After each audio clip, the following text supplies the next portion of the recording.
you have to sometimes put your pride aside every day. Blow up Tom Cruise. budget just for that. I knew who you were. I didn't know exactly. Bro, I said the same thing in my head. Special guest today on this episode.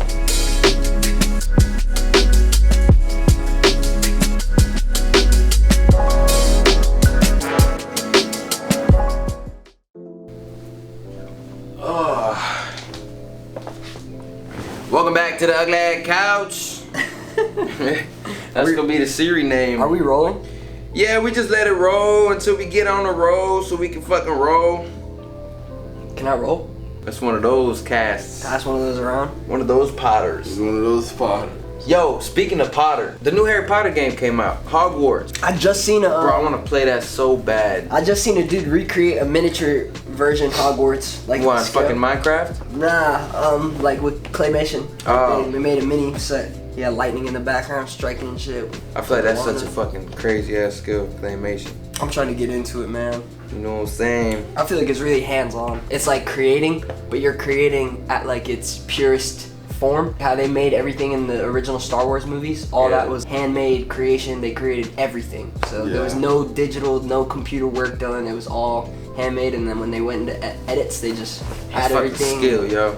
That's skill and patience. Something a lot of y'all don't have. It takes your project to another scale, because what you would normally put out as something that you created this project, but also you created everything within inside of it as well. That's movies in general, you know? I love anything cinematic. A lot of those sets are created. It's all about being creative, and that's why we in Creativ Cutz. Come on. I'm Soto. I'm Yuri. And we got a special guest today on this episode. Somebody who's came in and was hit the ground running. We talk about running. My dog really came in here shaking shit up, banging out content left and right. I'm talking about 70 plus videos in 1 week. For real. He's a filmmaker himself. For real. My guy edits videos. Shoots music videos, directs. At his age, very, I would say, profound in what he does. And most importantly, my man got the hustle. Come on. When you got that passion and that hustle, what do you create, man? You create a machine that does what? Rustle and bustle. Come on. We got Marcos in the building, man. Marcos. Welcome to the show, bro. Thank you. How's it feel? It's an honor. Good to have you. Honor. I was excited to do this. How do you feel right now, being in this whole environment? I'm waiting on the day that I come here and it feels like a job. And it still hasn't happened. See, that's good. That's good. That's dope. Yeah. I've never felt that here yet, to be honest. Been here for years, so. Yeah, bro. And what Ryan keeps saying, I just came in here and shit's pretty much been flowing smooth, and that's what I see too. Like, everything's flowing super smooth and very, very well organized. But the hell that you've gone through, you still said that. The fact that you said that it hasn't felt like work. Super cool, bro. I think what it honestly is the vision that everybody's working towards is the same for everybody. Yeah, I think as a group we're definitely dialed in on the vision, which is even from production to social media to the management side of things, we're definitely all dialed in on creating something so creative. When they join this group, they will very much be glad on what they chose in this route, so they can profound their career or whatever they might have tapped in one source. Dope environment, man. So what were you doing before you came into one source? Well, just before I got here, I was working at a breakfast spot, bussing tables. Yuri came in to get some food. Where at? What was the place? Kiki, do you love me? Hey, are you hey. Kiki's Breakfast Cafe. Yeah, that's that spot. Used to be, first watch take. Don't go there. Their food is overpriced. Go to like Peach Valley. Lord have mercy. They got better pancakes or what? Come on now. Nah, they're mid. They're mid. Oh, dang. It's the same pancakes you buy at the store. Dang. They made for real. I'm putting on the spot. I fuck with French toast. Toast heavy. Pancake. They do have some like stuffed French toast and stuff like that. That's good. Pretty solid. Okay. It's just overpriced food. You're paying for the same shit you buy at the store, and you can go home and make it yourself. They're one of them restaurants. They garnish it and make it on the plate real nice and neat, so that way like when they serve it to you, it's all about the experience, man. You're paying more than like. But it's a good go-to though. I will say that. Like it's a good like. Not a bad you don't want to spot. spend too much, but you want to just get a regular breakfast. Sunday's best. Yeah, go to Kiki's. Go to Kiki's. You know the wait times I don't like though. I do not like them fucking wait times, bro. Yes, bro. It don't matter what Kiki's you go, east side, west side, all sides. Side. Come on, you know, they all. Prior to Kiki's, I was doing music videos, and I was doing that for years, literally years of just music video work. I lost count, literally lost just complete count of the amount of music videos I was doing. There was like points in time where I'd have like 3 or 4 of them in my camera roll ready to shoot, just ready to upload them ready to post them, just ready to promote, just ready to drop. And it was like that almost all the time. So it was always a shoot that I was booking. I tried to shoot at least like 3 a month. All that led me here. When it comes to the music videos, how fast do you think you inclined your skills? You said 3 music videos in that time frame. That's a lot of. How many? A week or what? At a month? No, like a month. I'd say a month. That's still a lot. I know how creative you get. It was a lot of editing. There was a lot of times where I was just sitting in front of my computer. My shit was crashing and I was overloading it with effects. And I'd go to render a project out because I just got done finally finished with all the effects. And you know, effects are like super intense on your computer, so I'd be sitting there like really frying my brain with these edits, and then there would come a point where like I would get completely done with my projects because there was so many effects on it and stuff like that, it wouldn't render. Halfway through it, it would crash. I'd have to go in, take out certain effects, let it render again, see if it would render this time, and then it made it to where like the projects that I was releasing, I was taking out some of my art. Like I was like taking out stuff just so I can get it to finalize. The limitations of your software. Yeah, bro. I think what helped me scale my skill the most was just editing stuff before I shot anything.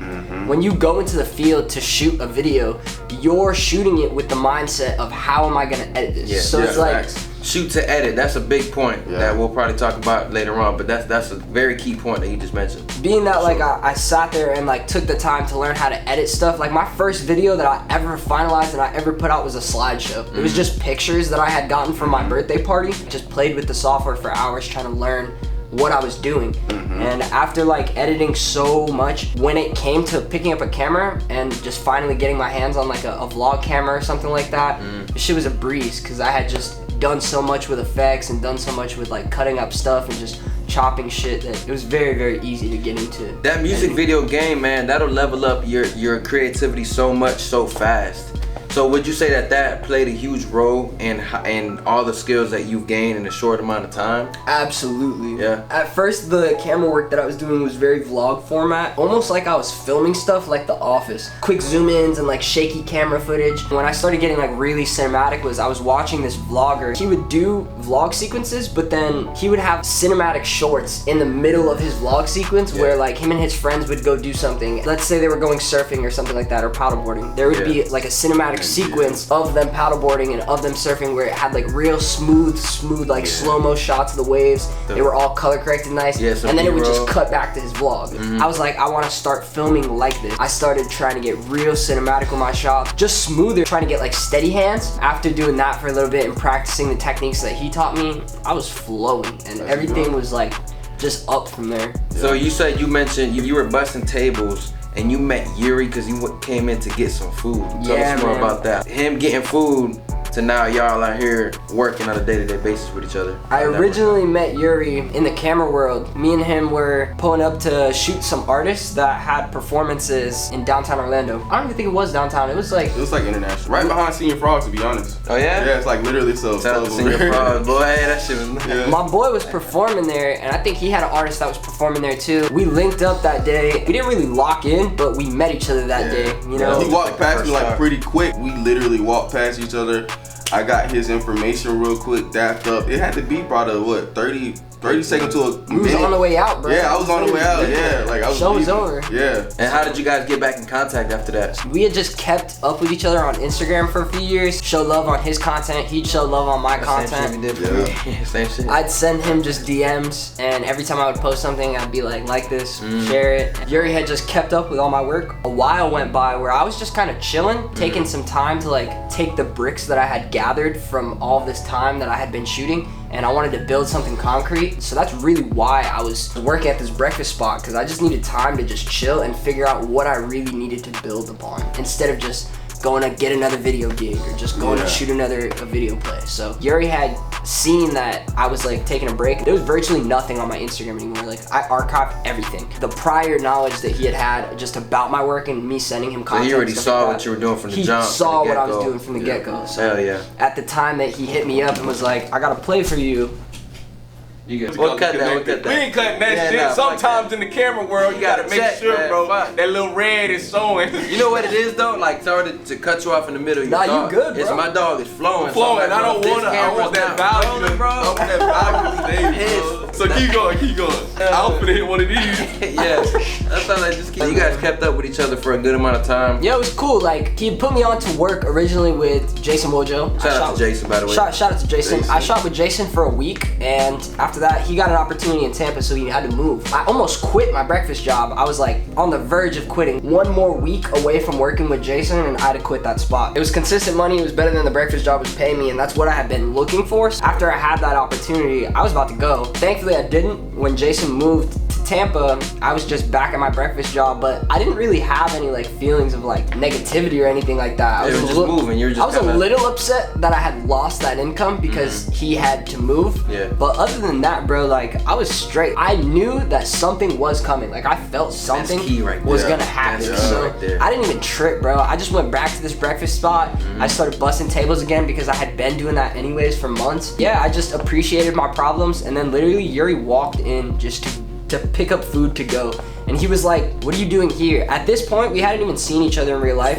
We had just been on Instagram texting. Yeah, facts. I haven't seen you since. Yeah. Since that day? Yeah, bro. Yeah. I hadn't seen him, bro, because he was moving. I ain't gonna lie, the time he was shooting music videos. Bro, it was to the point where you walked in, and when you walked in to that breakfast spot, and I seen you there, I dapped you up, but I didn't say your name. And the reason I didn't say your name is because I didn't know exactly who you were. I knew who you were, but I didn't know exactly. Bro, I said the same thing in my head, bro. I was like, when you looked at me, I was like, who the heck is this guy? Why do I know him? But I don't know. I was thinking in my head, I was thinking like, this guy, is this the same guy that just put me on to this play with Jason? Yes. That was my first thought, bro. And then I was like, it is, bro. Yes. And then when you said Jason, I was just like, oh yeah, Jason, heck yeah. Damn, I put 2 and 2 together real quick. I was like, yeah, he moved and Jason be on the go. So I was like, oh no, we can't have that, bro. Like, it was just real recognizing real. Yeah, bro. Like, I had been at that breakfast spot for a while. You had seen that like I was passionate about video work, and that I just couldn't find that sweet spot, you know? At that time too, we were already talking about finding somebody else. Yes. From our side, that's how I know Yuri was actively looking. He was like, yo, I got this dude, Marco. Yeah. Nah, facts. Yeah. That's how actually Josh came on too. He was actively looking. Yeah. I had already been tapping, and that's one thing. Know who is around you in your community. Well, don't be on some fake don't want to follow and all of that, you know, like really tap in with your people and link up with your people that are in the same industry as you, because you never know when you can help them. And like, you gotta talk about what it is that you're going through, because if you never say anything, bro, you just keep quiet, nobody's gonna know. No, like bro, how to help you. Ain't nobody gonna know. But that's also why I want to give Yuri his flowers too, because he always keeps in touch with what's going on. And then when there's an opportunity and he sees somebody is also working on their own craft, it's like, all right, maybe this person might be good to fit. Yeah, that's what I see. Like, especially consistency. Shout out to this man, bro. I would not be here.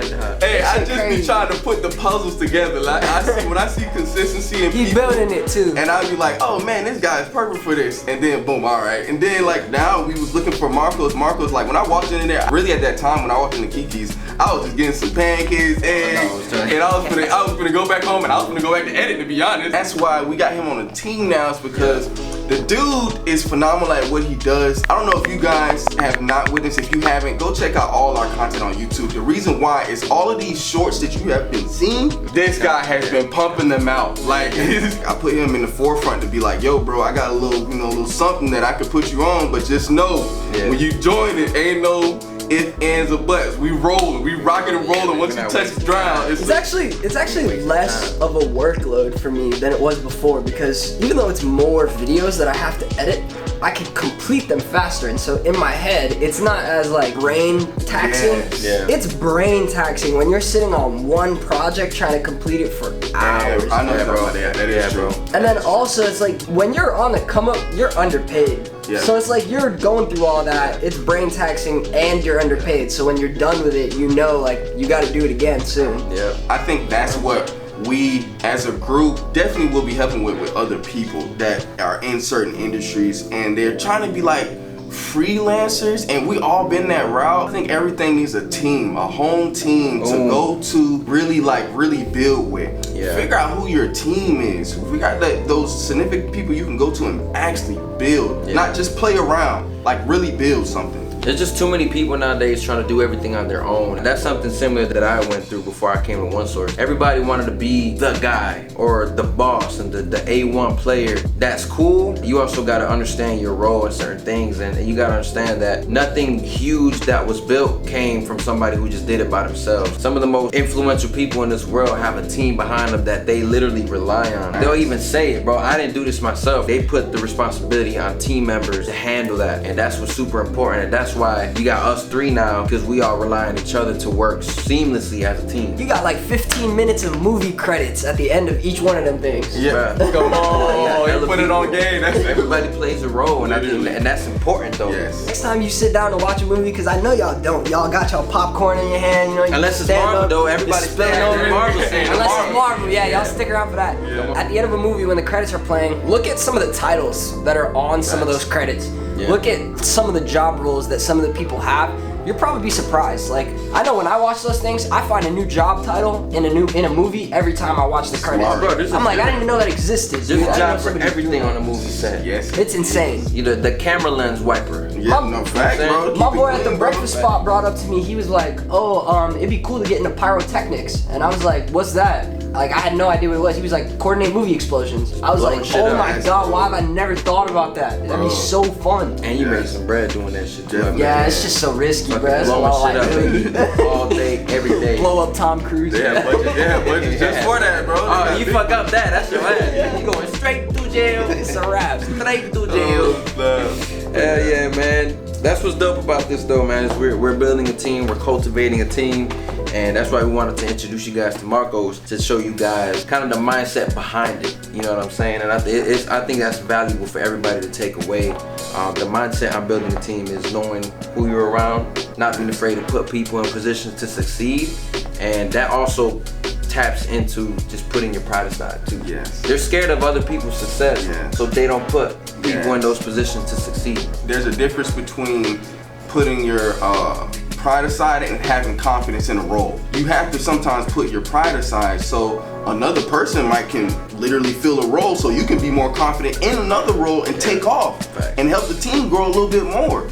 You don't have to carry all this weight. You can carry weight in your own lane, and they can carry weight for you while they do what they love to do too. Like Marcos, he has a mindset where he likes to really dial in, get creative. Josh over here, this dude is organized as hell. All of us together, we create this moving force. See, when it comes to production, we gonna get right. So just to dial in and stop the clip right quick, if you ever need a team for OneSource. No, it's not facts though. If you're looking for a team, you can hire OneSource Branding Media, because we will come out, we will shoot your content, edit it, and distribute it. Because not only do we have a team in production, we also have a social media team that does amazing in creating content and scheduling content. All from in-house, right here, baby. We ain't sending it to Pakistan, baby. I want to touch on that pridefulness.